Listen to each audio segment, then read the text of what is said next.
আল্লাহ তাআলা বলেন, হে ঈমানদারগণ, তোমাদের উপর রোজা ফরজ করা হয়েছে যেমন ফরজ করা হয়েছিল তোমাদের পূর্ববর্তীদের উপর।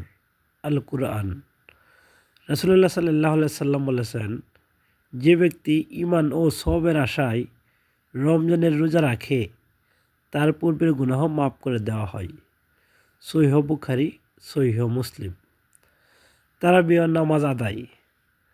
রাসূলুল্লাহ সাল্লাল্লাহু আলাইহি সাল্লাম বলেছেন, যে ব্যক্তি ঈমান ও সওয়াবের আশায় রমজানে কিয়াম তারাবি আদায় করে তার পূর্বের গুনাহ ক্ষমা করে দেওয়া হয়। সহিহ বুখারী, সহিহ মুসলিম। কুরআন তেলাওয়াত বৃদ্ধি।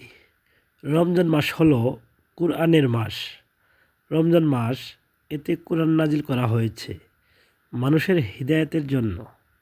আল কুরআন। লাইলাতুল কদর অনুসন্ধান।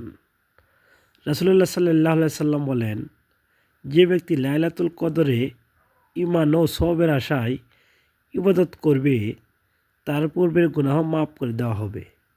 সহিহ বুখারী, সহিহ মুসলিম। দান সদকা করা।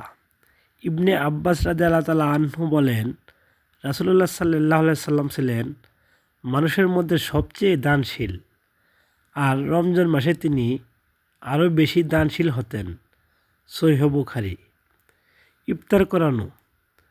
রাসূলুল্লাহ সাল্লাল্লাহু আলাইহি সাল্লাম বলেন, যে ব্যক্তি কোনো রোজাদারকে ইফতার করাবে সে তার সমান সওয়াব পাবে, তবে রোজাদারের সওয়াব থেকে কিছুই কমবে না।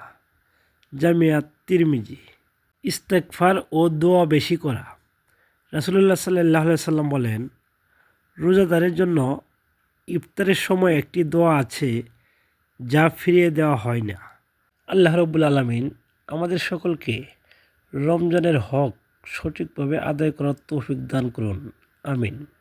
সম্মানিত ভিউয়ার্স, ভিডিওটি একটি লাইক দিয়ে চ্যানেলটি সাবস্ক্রাইব করে রাখবেন এবং ভিডিও সম্পর্কে আপনার মতামত কমেন্টসে লিখবেন। আসসালামু আলাইকুম।